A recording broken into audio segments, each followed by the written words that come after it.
ఆంధ్రప్రదేశ్ తెలంగాణలో Wheel Smart వారి Dasara offers త్వరపడండి. Wheel Smart. తిరుమల లడ్డు కల్తీ వివాదం అటు రాజకీయంగాను ఇటు సినీ ఇండస్ట్రీలోనూ తీవ్ర కలకలం రేపుతోంది. ముఖ్యంగా AP deputy CM Pawan Kalyan, ప్రముఖ నటుడు ప్రకాష్ రాజ్ మధ్య విమర్శలు కొనసాగుతున్నాయి. తిరుమల లడ్డు విషయంపైన స్పందించిన పవన్ కళ్యాణ్ సనాతన ధర్మాన్ని రక్షించుకుందామంటూ చేసిన వ్యాఖ్యలపై ప్రకాష్ రాజ్ వరుస ట్వీట్లు చేస్తున్నారు. ఈ క్రమంలో పవన్ కళ్యాణ్పై ప్రకాష్ రాజ్ మరోసారి పరోక్షంగా విమర్శలు గుప్పించారు. చెన్నైలో జరిగిన ఓ కార్యక్రమంలో ప్రకాష్ రాజ్ పవన్ కళ్యాణ్ను లక్ష్యంగా చేసుకొని మాట్లాడారు. మాకు డిప్యూటీ సీఎం ఉదయనిధి స్టాలిన్ ఉన్నారు, ఆయన సమానత్వం గురించి మాట్లాడుతున్నారు. మరోచోట డిప్యూటీ సీఎం ఉన్నారు, అతను ఏది పడితే అది మాట్లాడతాడంటూ పవన్ కళ్యాణ్ను ఉద్దేశించి పరోక్షంగా వ్యాఖ్యలు చేశారు Prakash Raj. With deputy CM అని పేర్కొంటూ జస్ట్ ఆస్కింగ్ అనే క్యాప్షన్తో ఉదయనిధి స్టాలిన్తో దిగిన ఫోటోను ప్రకాష్ రాజ్ తన ఎక్స్ ఖాతాలో పోస్ట్ చేశారు.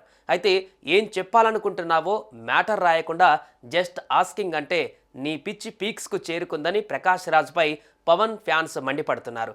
డిఎంకే శ్రేణులు మాత్రం ప్రకాష్ రాజ్కు మద్దతుగా నిలుస్తున్నారు. எல்லாருக்கும் வணக்கம். ரொம்ப கம்பீரமான மேடை, பேச பயமா இருக்கு. என்னது அரசியல் குரல் இல்லை, கலைஞனோட குரல் இல்லை. ஆனா பேசின அரசியல் ஆயிடுது. கொஞ்சம் கஷ்டம்தான். இந்த மேடையில நான் இருக்கேன் திருச்சி சிவாங்கிற ஒரு நண்பருங்கிற காரணத்துக்கு இல்லை, அது ஒரு குரல். அண்ணா பார்லிமெண்ட்ல இருக்கும்போது நம்ம தமிழ்நாட்டோட முதல் குரல்ல அங்க மெஜாரிட்டி தான் உலகம்னு சொல்லும்போது ஒரு சொன்னாராம், மெஜாரிட்டி தான் அப்படின்னா காக்கா தானே தேசிய பறவை ஆகணும்னு.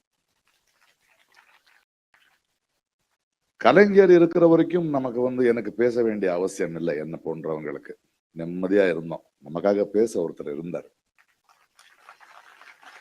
அப்பேற்பட்ட குரலோட தொடர்ச்சி தான் சிவா சார் அவர்கள்.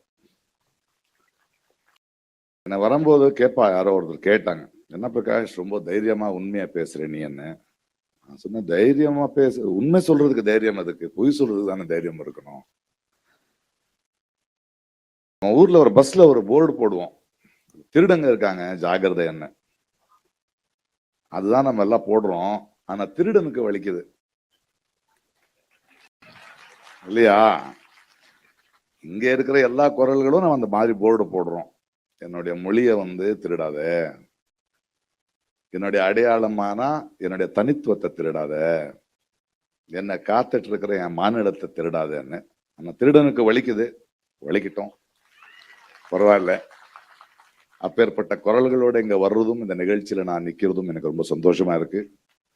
அண்ட் எனக்கு நேரம் கிடைக்கல. Congratulations for being the deputy CM. நம்மகிட்ட ஒரு டெப்யூட்டி சிஎம் இருக்காரு, சமத்துவத்தை பத்தி பேசுறாரு. இன்னொருத்தர் இருக்காரு, அவரும் சகாரத்துல ஒண்ணு பேசுறாரு. நாங்க எல்லாம் சமத்துவத்தோட இருக்கோம்.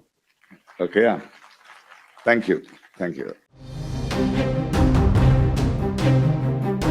అంతకుముందు AP deputy CM Pawan Kalyan Tamil Nadu మాజీ సీఎం దిగ్గజ నటుడు ఎంజీఆర్ పై ఆసక్తికర ట్వీట్ చేశారు. ఈ సందర్భంగా అన్నాడీఎంకే పార్టీ ఏర్పాటై ఈ నెల 17తో 53 ఏళ్లు పూర్తవుతున్న నేపథ్యంలో ఆ పార్టీ వ్యవస్థాపకుడు ఎంజీఆర్ అభిమానులకు జనసేనాని శుభాకాంక్షలు తెలిపారు. అలాగే ఎంజీఆర్ పై ప్రశంసలు కురిపించారు. చిన్నప్పుడు చెన్నైలో ఉన్న సమయంలోనే పురుచి తలైవార్ ఎంజీఆర్ పట్ల ప్రేమ, అభిమానం నాలో అంతర్భాగంగా ఉన్నాయి. ఆ ప్రేమాభిమానాలు ఇప్పటికీ చెక్కు చెదరకుండా అలాగే ఉన్నాయి. రాబోయే అన్నాడీఎంకే 53వ ఆవిర్భావ దినోత్సవం సందర్భంగా పురుచి తలైవార్ ఆరాధకులు, అభిమానులందరికీ నా శుభాకాంక్షలు అని పవన్ ఎక్స్లో పోస్ట్ చేశారు. అయితే ఈ ట్వీట్ పవన్ను వ్యతిరేకిస్తున్న తమిళనాడులోని డిఎంకే ప్రభుత్వానికి చెక్ పెట్టేలా, ఏఐఏడిఎంకేకి దగ్గరయ్యేలా ఉందని రాజకీయ విశ్లేషకులు అభిప్రాయపడుతున్నారు. సుమన్ టీవీలో మీ పర్సనల్ అండ్ బిజినెస్ ప్రమోషన్స్ కోసం కింది నెంబర్కి కాంటాక్ట్ చేయండి.